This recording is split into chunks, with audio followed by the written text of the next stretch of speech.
और सभी को एक एक दो मौका मिल जाए, क्योंकि बहुत दूर से लोग आए हुए हैं। तो समय को न गंवाते हुए, भूखा न बनाते हुए सीधा हम होली की ओर चलेंगे।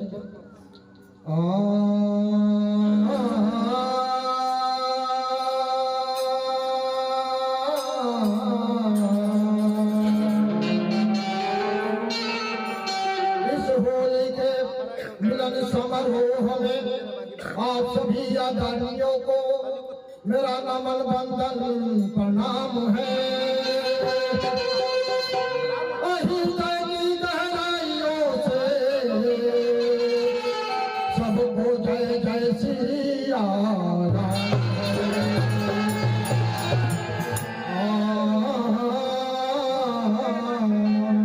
कंठ में माँ सरस्वती बसे, एक कंठ में माँ सरस्वती बसे, हृदय बसे नहीं अभूल अक्षर बतावहो गौरी पुत्र।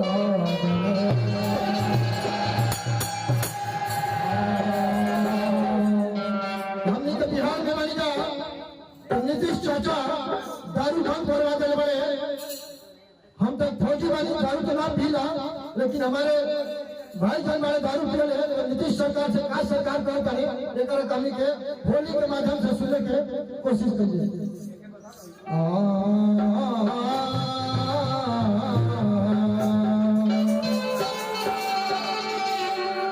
सोना दारू महाराज खुले आम मिलवा तब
ना दारू खोलवा दे प्रोसेस चलता जरूरी बा बड़ी महंगा मिलता संग